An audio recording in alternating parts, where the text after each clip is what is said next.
Hello and welcome to 2026.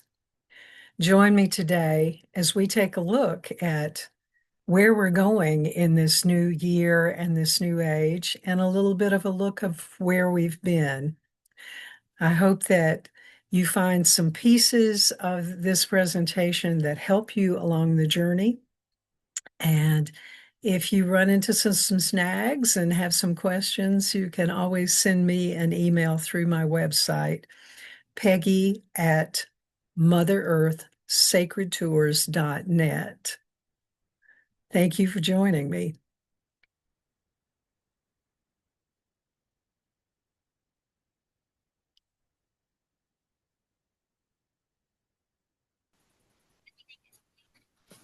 So, welcome everybody. This recording is a part of my weekly meditation group. If you're watching it on YouTube, that just know that we're doing that with the meditation group. And if you have any comments or questions, if you're watching on YouTube, please, post those in and I'll try to follow up on those kinds of questions as well.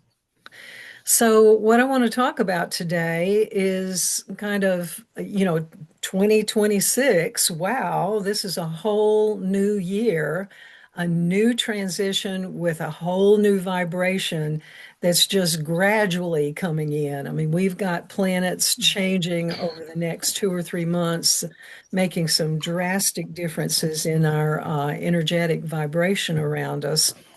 Um, and I would, typically folks do intentions and planning and things on New Year's Day and things. The energy out there is still pretty rocky and will be for a few more days. And I would urge you, instead of putting a lot of time and energy into thinking about new directions, new objectives, new ideas, to kind of put those to the side for a few days, for a week or so, before you really jump into that, because I think you might find what you come up with today may not feel right 3 or 4 days from now.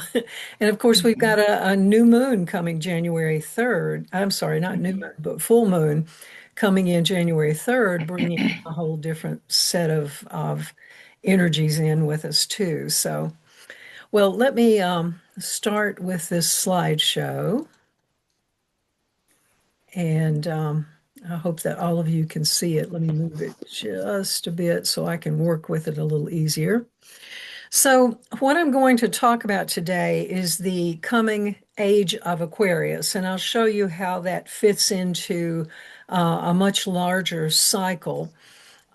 We also talk about it being a dimensional change. We are in a 3D world right now, but many of us are partially transitioning to a four-dimensional energetic body because we're going to go into a fifth dimensional body probably by the time we fully move into Aquarius. And so we're not going to jump from third to fifth. We're going to do a little transition across. And you may find that many, many, many aspects of your life are not the same as they were a week ago, a month ago, a year ago, because we are really in that transition from three-dimensional vibration within us to a four-dimensional vibration within us that will move on to yet another level over time. So I want to talk about the Age of Aquarius and linking with our soul memory and our soul's purpose. So let me move my mouse here so I can more easily click this. So the reality is, archaeologically, I mean, this is part of my educational background, looking at archaeology. Anthropology was one of my undergraduate majors. So for about 300,000 years, we have evidence that our ancestors observed the planets and the moon and the sun and looked at the changes that were coming about and made decisions based on those changes. So how has that movement, affected our lives? Well, if we choose to live in harmony and pay attention to the placements of the planets rather than ignoring where they are, we may be able to move more smoothly through the changes that come about. How many different people over the years have said, nothing is certain but change. And that's absolutely true. So we can flow with change or we can resist change. It's our choice, but it's probably going to be easier if we make an attempt to flow with the change.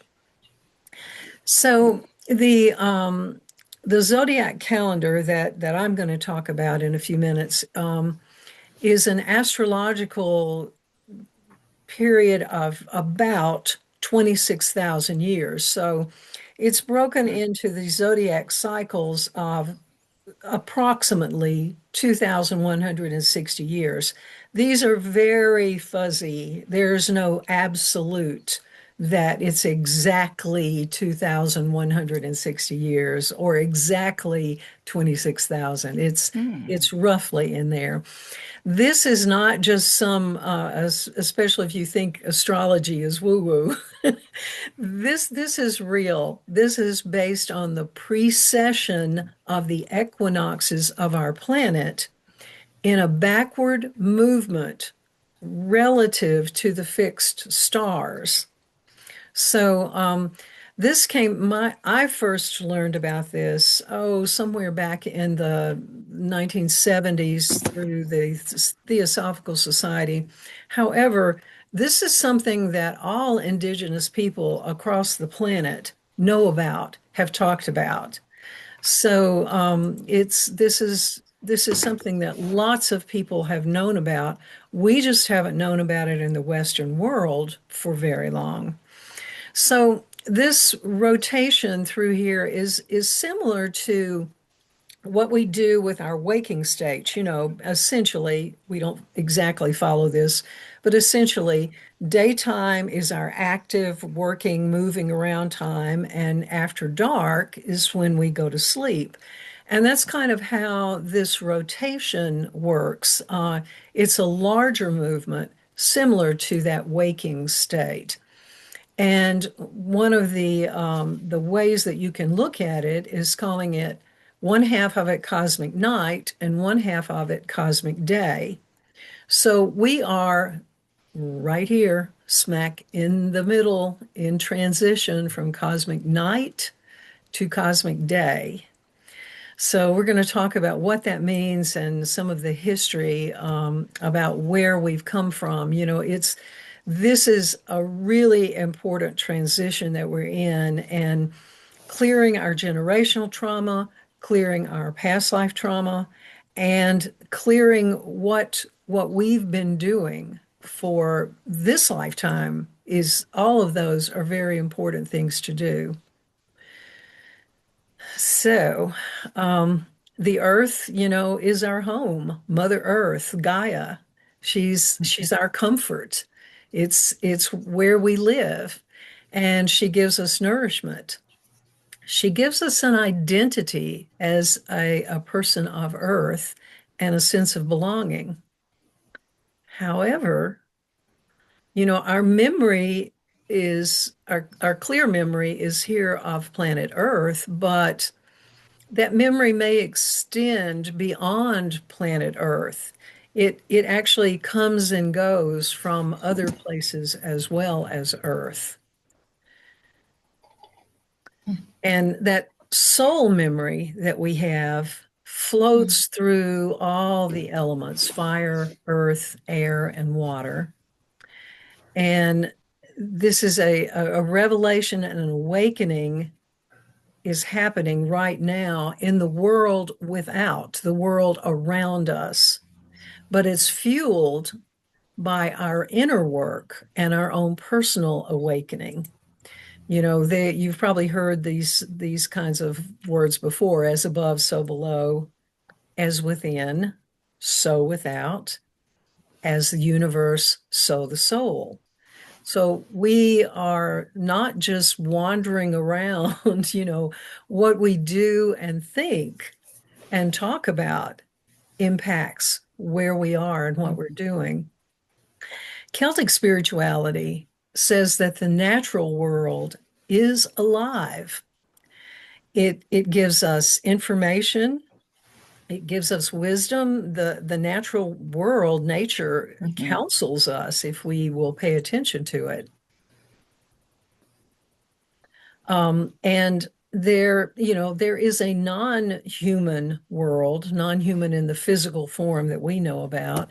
Celtic Mhm. spirituality calls it the other world. And, beings from the other world interact with us. Sometimes they're called angels or guides or magical realm or ascended masters. It's what we call them is not so important, but to notice that it's happening. And so when we deepen Mhm. our connection with nature, we are deepening our connection with the divine, and that increases our intuition and our ability to recognize that there are others around us besides the physical humans. So you've probably had flashes of places that you don't recognize because you've never been there. And sometimes we meet people that we think we know that we have never met in this lifetime.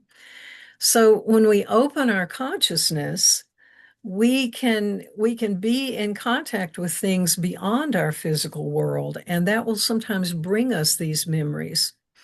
Edgar Casey, you've probably all heard of. Edgar Casey made a lot of predictions about our future. And he did this through what today is called non-local consciousness, and all of us are capable of that. This is an awareness that's not confined to the brain, to our intellect. It expands beyond our physical limits, and connects us with the universe. And our brain is actually acting as a receiver. So the brain is not the generator. The brain is not dreaming up this stuff. The brain is just acting as a generator, tuning into the universal consciousness, much like a radio signal. We use these cell phones that are not connected to anything physically. Those are vibrations going through the air that make that happen. That's what non-local consciousness is as well. So what I want you to think about today as we talk about these topics is that consciousness transcends our physical boundaries, our physical body. Consciousness is a part of time and space and beyond. And so it's we can do much more than we believe that we can do at this point in time. And this coming new age will accelerate our field of consciousness. Um, Quantum entanglement is the scientific description of what I'm talking about. And the researchers in this field have done surveys, and a very high percentage of the people believe and report these experiences with non-local consciousness. So, listening within, listening within is the key, trusting yourself, and then being grateful to the cosmic, to the divine, for whatever your experiences are, positive, negative, happy, sad, but grateful for the experience, for the journey, and for the strengths that we learn as we go through these experiences. So, our ego, of course, tells us that we are in charge of our destiny. It's a lie. We really are not in charge of very much. Our thinking can change our direction, but there's a greater plan out there. And as we deepen our spiritual connection, we realize that there are cycles and vibrations that can help guide us through the paths where we need to be. The things, now, it doesn't mean that we're going to always have everything wonderful, happy, and never run into a problem. Those problems are really important because they help us grow. And so, one of the phrases that I always use is, I want XYZ to happen, but only if it's the will of the highest. And if you keep saying that, you'll find that even these icky places that you get into, if you keep saying, if this be the will of the highest, you may be able to get through it with an understanding that there was a lesson there in this painful experience. So we are consciously or unconsciously weaving our lives all the time with a variety of cycles. Those unseen beings, those guides, are there just waiting for us to ask for help. But we have to take the step. We have to ask for help. We have to say, I don't know what I'm doing here. Help me, guide me, show me, divine light, tell me what to do. Push me one direction or another. And that's not to just sit and stalemate with it. I, I've often said, okay, I'm not getting a clear message here, so I'm going this way. I'm taking a step this direction. If that's not where I need to be going, put up a barrier and show me how to turn and do it a different way. But we have to make some changes as we go about. And sometimes we follow that inner voice. Sometimes we don't hear the inner voice. But asking for help when we don't understand what to do is a big, big portion that can help us. So today, as we look at some of these stories you may not have heard before, so look at it with an open mind and look at it from your heart and look at the cycles that come about. So I want to talk just a little bit about Edgar Cayce. He talked about some dramatic earth changes and moral awakenings happening starting, well, now into 2027 and beyond. And he said this is a cycle that will begin in the West. Now, much of his predictions apply to, are about the United States, but we are also interconnected in the world that finances, productivity, peace, and war, and all sorts of things blend us across. So we're not limited to this happening just to us. And he talks about this being America, okay, which is pretty egocentric because, hello, America is Mexico, the United States, and Canada. But I'm going to use the language of America in here because it does apply in a broader perspective. Um, Many people, now he died in the 1940s, but people have continued to look at his predictions, and many say that what he talked about was destruction. Well, he made it very clear that this may look like destruction, but it is a prelude to transformation. He also said something that I've said to you many times. We're here at this time for a very important reason. Our souls called us in. So, he said that some people who are here at this point in time will do some work here, some foundational work, and move on, leave the earth. Others will be here intentionally through this very difficult transition to hold the energy because America's greatest tests will be its greatest awakening. And so our coming age of Aquarius is often described as a threshold or an initiation. And those are the words that are used with Casey's vision of the United States.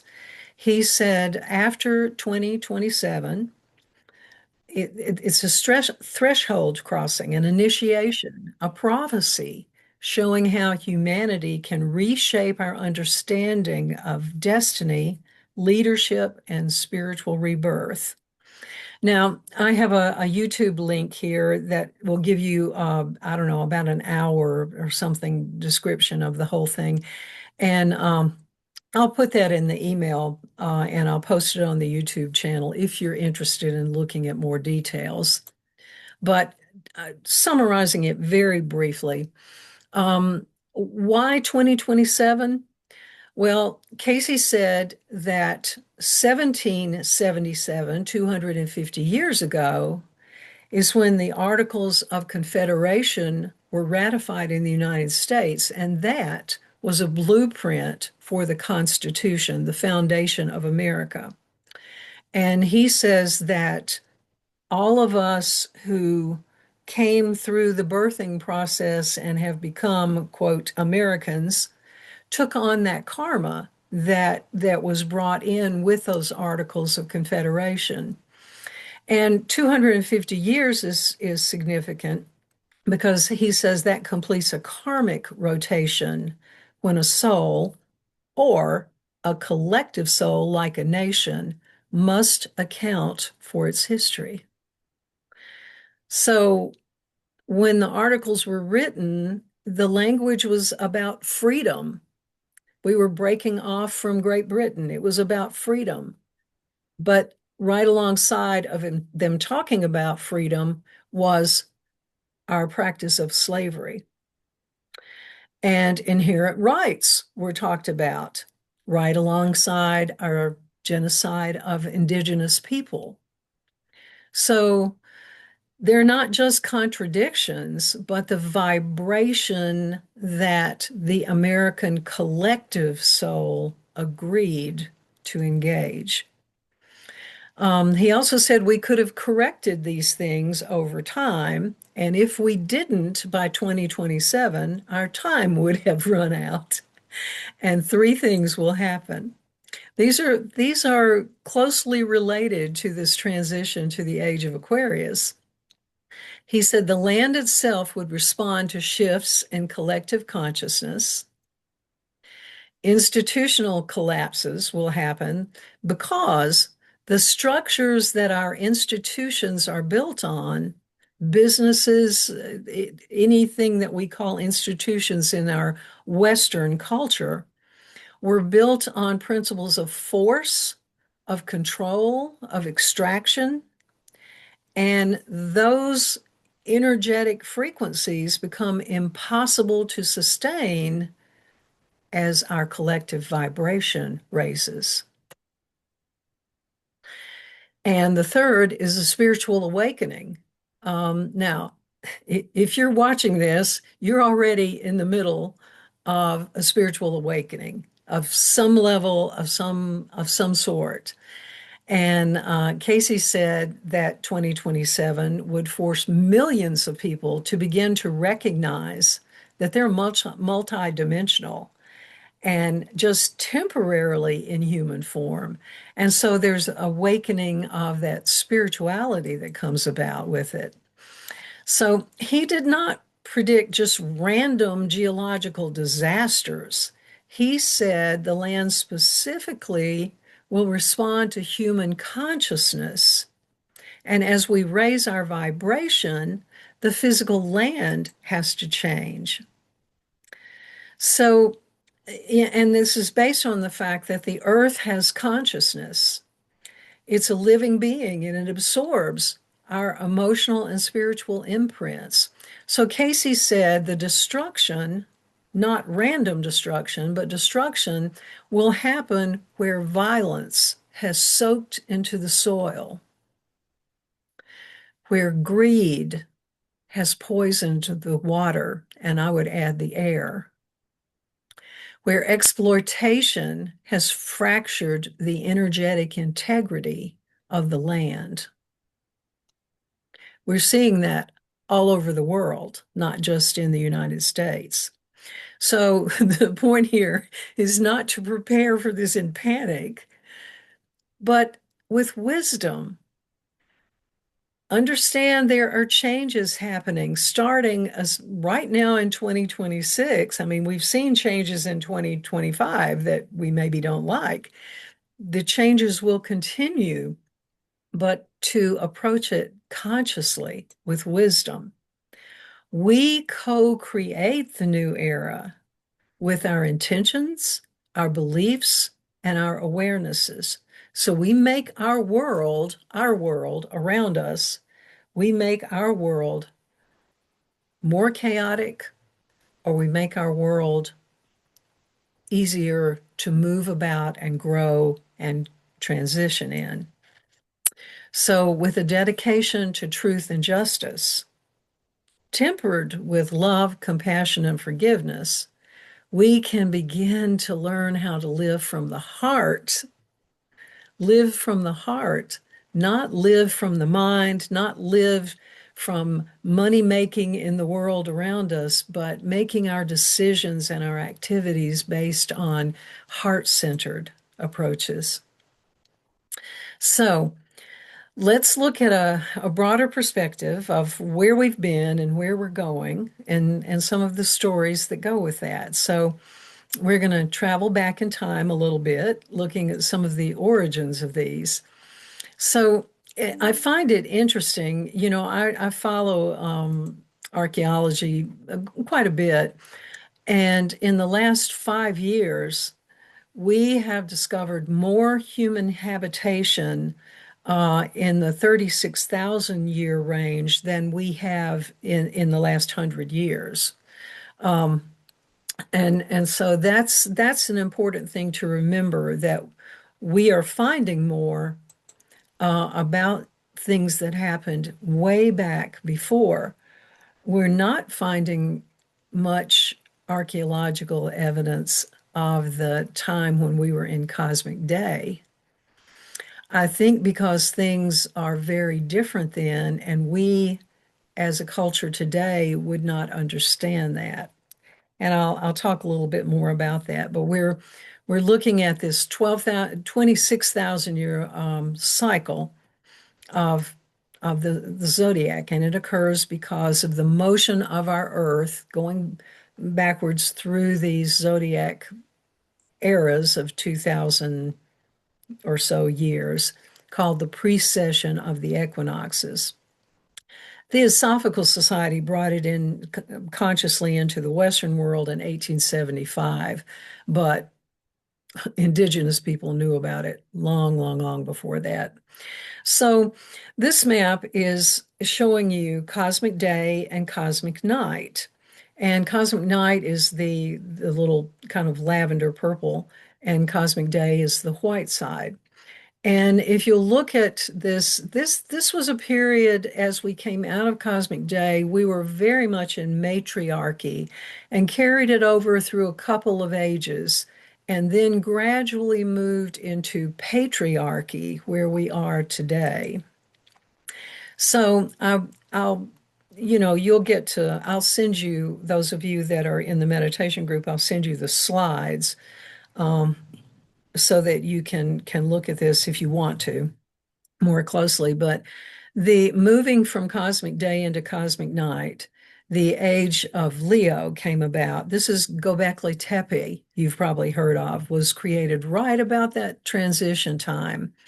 And then we moved to the next stage where there was evidence of farming, specifically in Ireland. And then moving into Gemini, we're kind of moving out of matriarchy. And by the time we get to Taurus, we are full-blown patriarchy.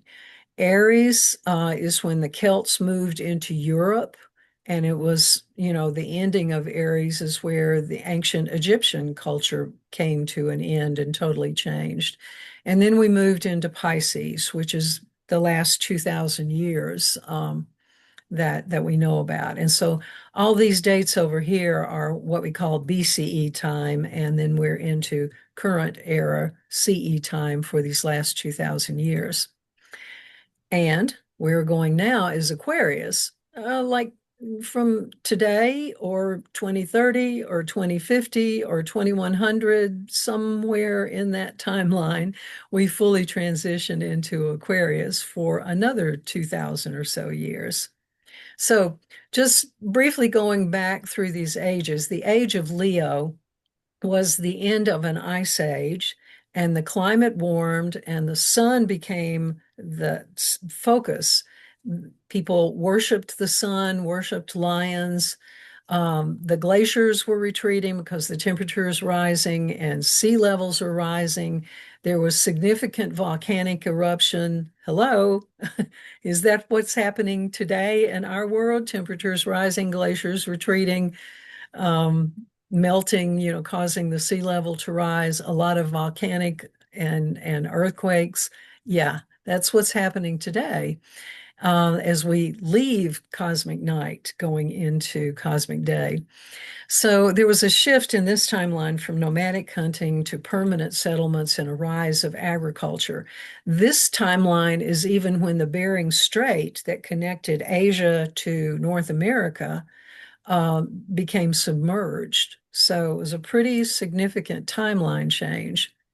Cancer is what's called the Great Mother Age. It's the time of goddess worship and matriarchy was at its peak. Um, it was a time of communal living with no signs of warfare or protective forts being found in archaeological digs and things like that. And agriculture was spreading even further. For example, large-scale fish fermentation in Sweden was happening in 7000 BCE. Um, Other settlements in other locations were showing where the domestication of sheep, goats, pigs. We started using copper to make tools, and even textiles were being created. The age of Gemini moved us into sacred sites being built. The pyramids came a little bit on the end of this, but stone circles were popping up all over the place. Egypt's oldest stone circle was 4,800 BCE. That's 6,800 years ago. And we had, Newgrange in Ireland, Stonehenge in Britain. I mean, stone circles were coming about because human consciousness had changed again as we moved into this new age. People began to move from a tribal consciousness to a more individualistic consciousness because people began to trade ideas and crafts across cultures between tribes. Um, Cheese making, wine making, looms, all those were coming about. Agriculture came into Great Britain around 4000 BCE. Written language began to emerge, and there's stories of Tahuti. We know him as Thoth because that's how the Greeks translated it. But the written word of hieroglyphs came into being at this point, and myths started spreading through the cultures. One important myth is the story of Adam and Eve. Now, mostly we look at that from a biblical standpoint, but what I want you to think about is that the message of the Adam and Eve story is about, with greater awareness, that's the intellect of the time of Gemini. With that greater awareness comes a choice and consequence of the perception of duality. So duality is coming about, very, very significant at this point in time. Then we move into Taurus, the bull, and systems of money and banking began to replace the barter system. I mean, there's much talk out there about our whole financial system about to drastically change. Well, it drastically changed with another age change back in 4000 BCE. Humans improved farming with a potter's wheel, and wheeled vehicles came about in this timeline. And the worship moved from the sun to nature. nature spirits, the bull and the cow. Many, many, many cultures had gods or goddesses associated with bulls and cows. In Egypt, Hathor is the famous cow goddess, and that's about the cow is about nurturing, mothering, protecting. And fertility goddesses were highly revered. This is a picture of what's called Sheila Nagig, that's found all over Ireland. As you can see, it's the goddess with her hands holding open her vulva. Fertility is what that is about. Then we moved into Aries. This is about 4,000 years ago, 2000 BCE. And this is a transition into the age of war, weapons, and military cultures. The peacefulness of Taurus, though there was a big change in Taurus, there was still a peacefulness that came to an end with the Iron Age, which produced weapons and warfare. People moved into villages where they built protective forts that they had never done before. And the hero-centered mythology came about with Moses, Hercules, Spartacus, Alexander the Great, masculine gods, the list goes on and on. And just an example of that timeline, Moses, during this transition time, condemned the worship of the golden calf, a symbol of the bull, symbolically declaring the end of Taurus and beginning the age of Aries. And then the Lamb of God that was sacrificed at the birth of Jesus was symbolic of the ending of Aries and the dawning of Pisces. And this, at this point, matriarchy was totally replaced by patriarchy. So Pisces, an age that we know a lot about, going back the last 2,000 or so years, is, we carried warfare forward with us. We are still having a lot of war, but at the same time, new thought was introduced. The age of Pisces brought us avatars who taught us surrender and compassion and kindness and charity and empathy and sacrifice. And the big symbol, the fish, was used in early Christianity. This symbol that you see up in the corner has Greek letters in it. This is the word ichthus, but it's an acronym translated into English. The acronym is Jesus Christ, God's Son, Savior. And this early Christians painted a symbol of a fish on their door so other Christians would know that's who they were at a time when Christianity was illegal. So the warrior hero of Aries moved out and moved toward a compassionate avatar. And the avatar is not just the Christ principle, but the world religions of Judaism, Christianity, Islam, Hinduism, and Buddhism all, came about during the age of Pisces. Judaism maybe a little before that, but there was a peak even in Pisces with that.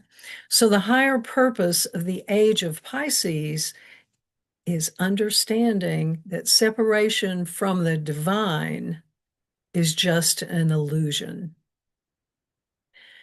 And the age of Pisces was the beginning of that release of duality to reunite our ego, our intellect, and our physical bodies with our soul. So when we find our inner unity, we can step into the age of Aquarius with awareness. Aquarius is the symbology for Aquarius is the water bearer. And we are on the cusp of this. We're still in a period of duality, but we're getting to the point where we can begin to remember who we truly are. And we have an opportunity to step into our spiritual path and begin to unwind those deeply woven threads of division, of greed, of trickery, of deceitfulness. And so when our ego finally begins to blend and harmonize with our soul memory, we can access these higher values of Aquarius: humanitarianism, knowledge, reason, innovation, and people who function from the heart, working toward the greater good. So as we move from Cancer and matriarchy, we moved away from a closed tribal society and began to interact with others and cooperate with others toward a common good. But, in that transition, we forgot how to be kind and how to be of service to others. So we worked toward individual superiority without regard to the collective, and our personal ego became the driving force. Aquarius has come to teach us to be heart-centered, to follow our soul's path, to let our heart lead the way. So we're in this about 200-year cusp between Pisces and Aquarius. Again, we don't know the exact date of transition. We do know that duality and chaos is alive and well. But the age of the water bearer, the age of Aquarius, is coming. And with Aquarius, we no longer need an outward savior, an outward avatar. The age of Aquarius is the water bearer where we carry our own awakening. We become responsible for functioning from the heart.